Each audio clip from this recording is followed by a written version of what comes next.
Amahara has zero filters. It was true with interspecies reviewers, and look how that turned out. And it's the same with Idaten Deities Know Only Peace. This is a series that I'm really excited to talk about, but at the same time I have hesitancy because controversy. This show is controversial through and through, and it's difficult to talk about and express how much I love that aspect without it coming across as wrong. But this is my review of the Idaten Deities Know Only Peace, so let's jump right into it. The Idaten Deities Know Only Peace opens up in a world where there essentially are demons, but there's also these beings known as the Idatens. And the Idatens are basically these beings that are created from the thoughts and prayers of humankind. Well, any being, but mostly humankind because they're the ones that actually have most thoughts. And we find out that at some point there was so many demons about the world that all of these Idatens were born and fought back against the demons, eventually coming to the point where all the Idatens, save for one, sacrifice themselves in order to seal away the demons. Jump forward several hundred years and we have more Idatens appearing about the world because obviously mankind will continue to have issues, continue to have thoughts and prayers that will bring about these Idatens. And Rin is training one such Idaten named Hayato, and there's other Idatens about, such as Paula, who is kind of semi-brought to being by birds and their thoughts, so she's able to understand the birds. And then there's one named Yeasley, who, unlike Rin and Hayato, who are always seeking to become stronger and train for that moment that possibly demons will come back, Yeasley is focused on kind of diving into the world of humans and learning more about them. And through his eyes, you kind of get more perspective into the world itself, including one such nation known as the Zobel Empire that is currently trying to take over the world through conquest. And we find out that for some reason, the Zobel Empire is being headed by demons. And not just demons, but demons that have taken the shape and the form of humans. And as the story goes along, you'll learn about why they're taking the form of humans and what kind of threat that poses the world and maybe the Idatens. Getting back to my original comments, I love this show so much. And I think a lot of my joy in this show is centered around the one thing that I think is its biggest issue for a lot of people. Amahara, the original creator of the web manga for this series, has zero filters, and such really does get into everything. One of the earliest examples, and even I was upset about, in the first episode, there is a unfortunate scene involving a bunch of men and one woman. And the way that it portrays this scene is very, very whimsical. And my initial thoughts when I seen this scene is me too being pretty much, wow, that wasn't really portrayed well. It was portrayed in a way that was not tasteful. But it wasn't until I pretty much got to the end of the series when I looked back and realized it was for a reason. Again, this writer has zero filters, and such is going to get into a lot of things that are uncomfortable and messed up in a very messed up and screwed up world. There's a lot of content here, including underage kids that are technically demons, getting involved in unfortunate things. And what it's basically painting is that, one, this writer has zero filters, but two, mainly the fact that this world is screwed up. These demons are screwed up. The striving for survivability knows no bounds.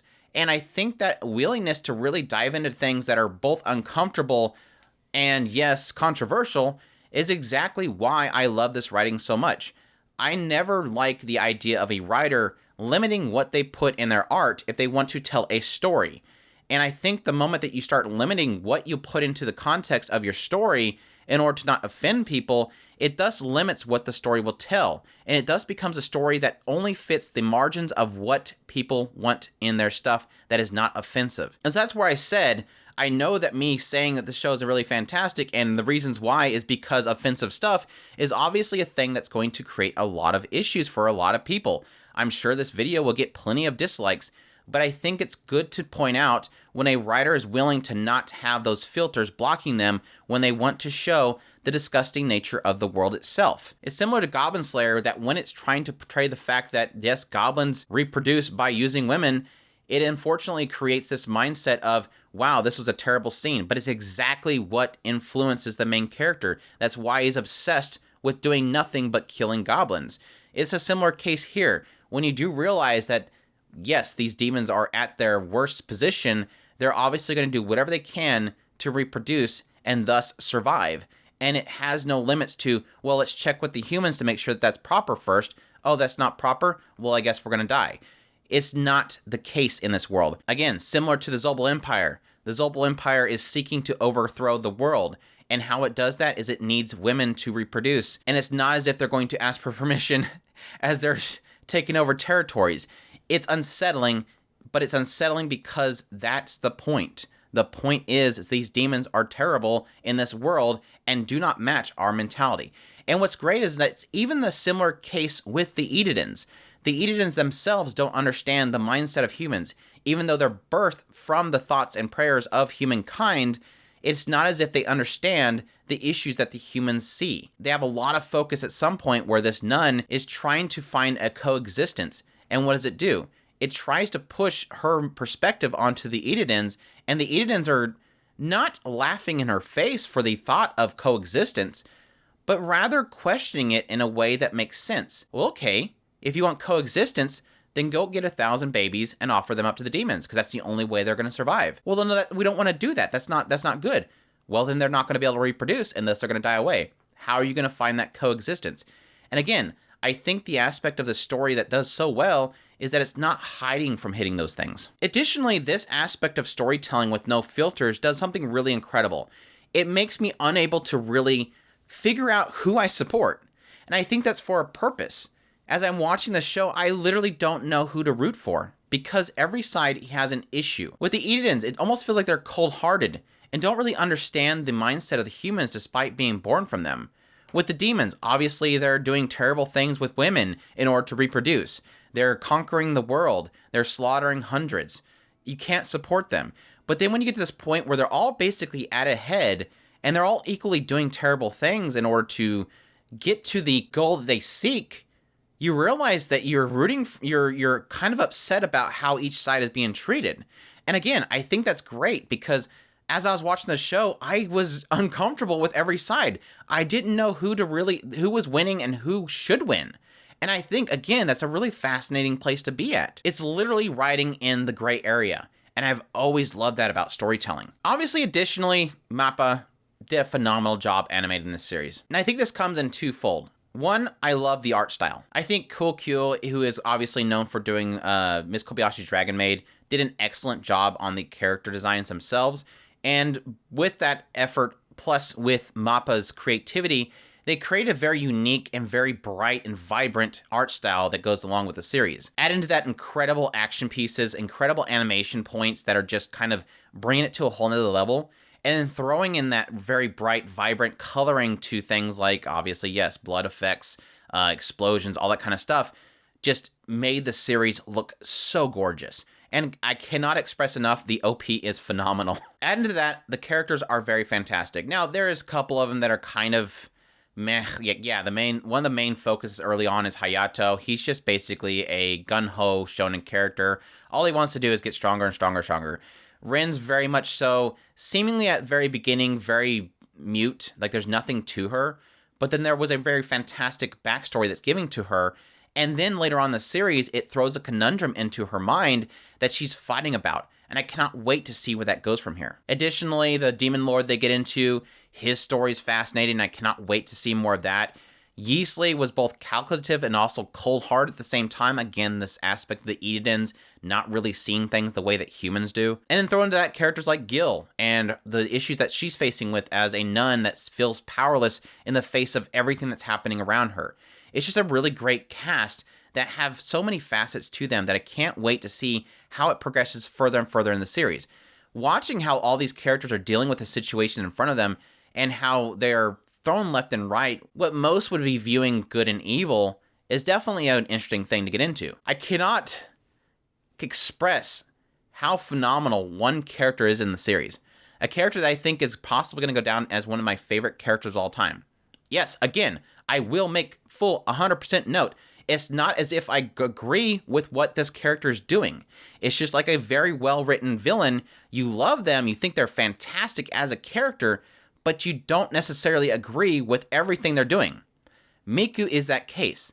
This is a character that is a demon, that is very calculative, very, very observant, and a very brilliant mind. Again, a character that does a lot of absolutely horrendous things in this series, and I will not agree that any of it is good in any way, shape, or form. My point is, she's an excellent villain, and I loved her to death. And I cannot express how much I think this character took this show from being fantastic to amazing. So let's get into the elephant in the room, besides the whole controversial stuff. The other elephant in the room is obviously that this show has a very nasty cliffhanger at the end. And not only that, but there is no sign whatsoever of how they plan on continuing this. For those that are unaware, this is based, again, off a web manga that was done by Amahara, who, unfortunately, I believe in 2016, has put the series on indefinite hiatus. This series was apparently adapted from the manga that cool-kyou has been doing based on that web manga. Now, I do not know that if this series is just an advertisement to promote cool-kyou's publication of the series, or if this is a way of gauging interest in the original series as a whole. Possibly they could take Amahara on board to continue it as an anime original. That would be fantastic. They could just be trying to sell the publicated manga, which is okay. If that's the case, if maybe possibly Amahara wants cool-kyou to continue on the series. There's just so much uncertainty as to what they're expecting from doing this adaptation because, again, the new publicated manga is not even caught up to the anime, and Amahara has obviously put the original series on hold. So where does this go from here, and what possibilities we have? That's a big uncertainty. But I will say that's technically something that everybody should keep in mind if they decide if this is something that they want to check out. There is no sign of this continuing, and it does leave on a really nasty note. But even with that said, I absolutely love this series. I think this is one of the greatest anime in a long time, and I really do say that with the pause that anybody that is even considering watching this, keep in mind that if you have a weak stomach on anything controversial, you might as well not watch it, because this show is going to offend you. It is going to offend you really badly. That's not saying that I'm better than you for watching it not being offended. It's just that I took it from the perspective that this writer has zero filters and that they're telling a very nasty and unsettling story because this is a very nasty and unsettling world. But there you have it. That's my review of the Idaten Deities No Only Peace. Absolutely a fantastic series that I absolutely love, and I so wish I had more of it. Just great characters, amazing animation, great visuals, popping colors, so many twists and turns, points where I just undermine certain characters, and the next moment I'm wondering, how are they still alive? That kind of feeling going throughout the entire series.